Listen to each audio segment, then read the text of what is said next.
আসসালামু আলাইকুম everyone, welcome back to any blog.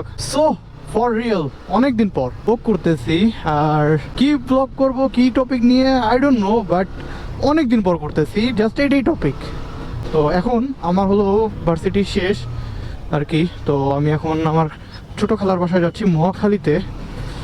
তো এটা হলো আমার বসুন্ধরা এরিয়া। প্রচুর ধুলাবালি। আর ভাই, বসুন্ধরার সব থেকে মেইন প্রবলেম হলো মানে বসুন্ধরা যে মশা, হ্যাঁ আই মিন সন্ধ্যাবেলা মানে মনে হয় উঠে নিয়ে যায় বিছনা থেকে, মানে এত বেশি মশা। হাতে যদি এমনি র্যান্ডমলি আপনি একটা বাড়ি মারেন না, 5টা না 6টা মশা মরবেই। তো জাস্ট চিন্তা করেন যে কত পরিমাণ মশা। তো এই কিছুদিন যাবত আর কি আমার রুমের মধ্যে মনে হচ্ছে যে কালী পূজা দুর্গা পূজা চলতেছে, মানে এমন একটা অবস্থা, কয়েল জ্বালাইয়া, হ্যাঁ মানে ধোঁয়া আর ধোঁয়া, হ্যাঁ কুয়াশা বানাই ফেলছে আমাদের রুম। কি আর করার, বুঝতেই পারতেছেন যে পরিমাণ মশা বসুন্ধরাতে। কিছুদিন আগেই আমাদের বাসার নিচের ফ্ল্যাটেই আর কি পোলাপাইন গাঞ্জা খাইতো আর কি, পট করতো। আচ্ছা আমরা একটু মানে এইটাকে পশ ভাষায় বলবো, আচ্ছা ঠিক আছে, পট করতো। তো এই পটের কারণে মানে আমাদের পুরো রুম মানে গন্ধ হয়ে যেত, মানে এত পরিমাণ বাজে স্মেল। হ্যাঁ, যারা যারা পট করছেন তাদের কাছে জিনিসটা নর্মাল, বাট আমাদের যারা করি না তাদের জন্য খুবই অ্যাবনর্মাল।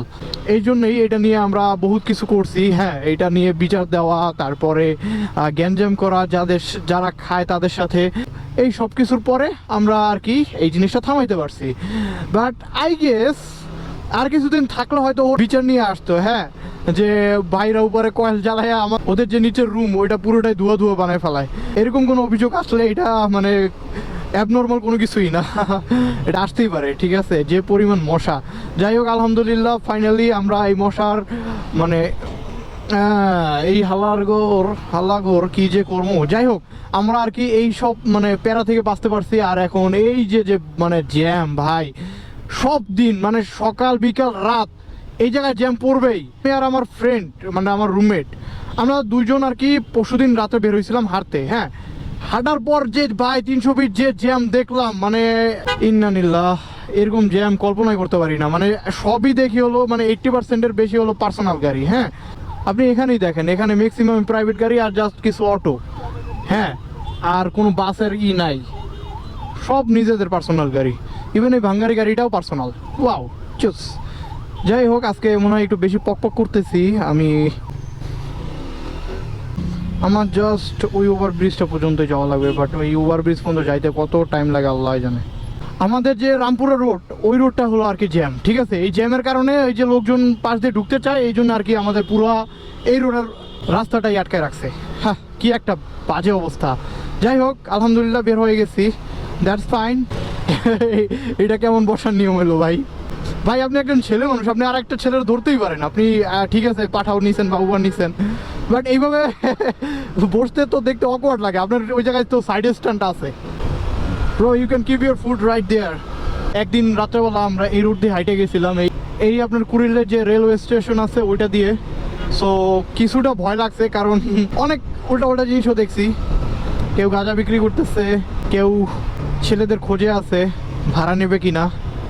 তো বুঝে নেন কি একটা বাজে অবস্থা। যাই হোক, যদিও আই নো ম্যাক্সিমাম মানে মেয়েদের কাছে এই জিনিসটা ভালো লাগবে না, যারা এইসব কাজ করে তারাও চাইবে যে না আমি এইসব থেকে মুক্তি পাই। ঠিক আছে বয়েস, আপনারা মনে করতে পারেন যে হ্যাঁ এটাতে মেয়েরা তো মজাও পায়, তাই না? রাইট, তো যেমন ছেলেরা পায় তো তাইতেই পারে। বাট আমি যতটুকু অ্যাজিউম করতে পারি যে কোনো মেয়ে চাইবে না যে কোনো একটা র্যান্ডম পার্সন আইসা তার সাথে এইসব জিনিস করুক। হ্যাঁ, যতই আপনি ভাড়া নেন বাই নেন, হ্যাঁ একটা টাইম আপনি যতই খারাপ হন না কেন, রিয়েলাইজ হবে যে আমি যে কাজগুলো করতেছি বা যে কাজের সাথে জড়িত এটা খুবই জঘন্য। সবাই চাবে দিন শেষে যে এটা থেকে বের হয়ে আসতে। বয়েস, আমরা এমন একটা জায়গায় আছি, জাস্ট চিন্তা করেন যে কিছুকাল আগেই এই যে এরকম ফ্লাইওভার থাকবে এটা আমরা চিন্তাই করতে পারতাম না। হ্যাঁ, যে বাংলাদেশ এরকম একটা পজিশনে চলে যাবে। আমি কিন্তু আবার কারো প্রমোশন করতেছি না, আবার এমন মনে করেন না। মানে আমার জিনিসটা আর কি, এই জায়গা থেকে তো নিয়মিত যাইতাম খালার বাসায়, তো এইটা আর কি আমার নতুন লাগতেছে, কারণ আমি বাইক নিয়ে বেশি একটা বের হই না। সো আমি আর কি এইটাই বলতে চাইতেছি। আচ্ছা, আমি এদিক দিয়েও যাইতে পারি বা সোজাও যাইতে পারি, বাট এদিক দিয়ে আই গেস মানে পারফেক্ট হবে। So I will take a turn. আচ্ছা, এটা হলো আমার মনে হয় বনানী এরিয়া। আমার এখন আবার ওদিক থেকে ঘুরে আসতে হবে। ওয়াও, কি একটা অবস্থা ভাই। আমার মনে হয় বড় রাস্তা দিয়ে গেলেই ভালো হইতো। আমি শুধু শুধু ঘুরতেছি, মাঝে মাঝে যে আজব আজব ডিসিশন নেই না, মানে আমার নিজের উপরে রাগ উঠে। কি করার, এখন যাই। এখানে অনেকগুলো গাড়ি পড়ে রয়েছে, কত বছর ধরে আল্লাহ জানে। অনেক গাড়ি, অনেক। ইউ ক্যান্ট ইমাজিন, এদিকেও এদিকেও। এই গাড়ি মানুষ মানে বেচে দিলেই তো পারে। এই যে যে গাড়িগুলো পড়ে রয়েছে, মানে এর থেকে যদি সেল করে দেয়, এমনি তো ভাঙ্গারি হিসাবে কটকটিও খাওয়া যাবে, তাই না? গুলশানের মেনলি মানে কিছু বিল্ডিংগুলোর মধ্যে আর কি এই বিল্ডিংটা আমার জোস লাগে। টুইস্টিং করে আর কি উঠে গেছে, আর্কিটেকচারদের অ্যাপ্রিসিয়েট করার মতো ব্যাপার। ওকে, আমরা প্রায় চলে আসছি মহাখালীতে। আর কি ওই সামনের রোডটায় গেলেই গুলশান থেকে বের হয়ে যাব। এই তারটা আবার না পাই যা পড়ি। এই মাঝে মধ্যে এই তারগুলো খেয়াল রাখতে হয়। হ্যাঁ, এই যে এইগুলো যে পড়ে রয়েছে, জাস্ট একটা হ্যান্ডেল বার লাগলে, হ্যান্ডেলটা একটু বাঁকা হয়ে গেলেই মানে জাস্ট ওখানেই শেষ। জ্যাম ভাই, ঢাকা শহরের জ্যামে থাকা যায় না, থাকার মতো একটা জায়গা না, একটা বাজে জায়গা ঢাকা শহর।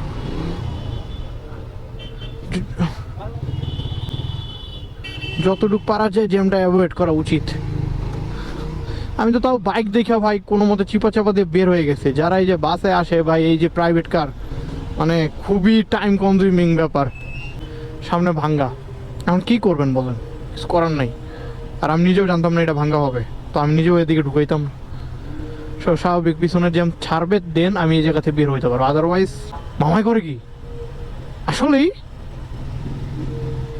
সিরিয়াসলি? ও ও পইরেন না খালি।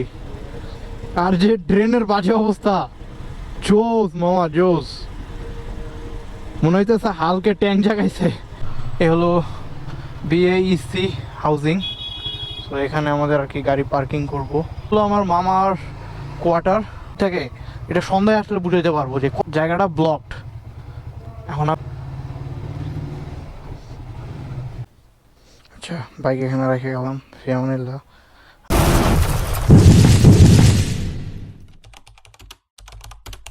আচ্ছা, আমি আবার আসছি। কাহিনী যেটা হয়েছে যে বাইক এখানে অলরেডি দুইটা থাকে, তাও এখানে রাখা যাবে না, একটু বাইরে রাখতে হবে। এটাই লাইফ ঢাকার। সো এইগুলো আমাদের বাইক থাকবে। হ্যাঁ।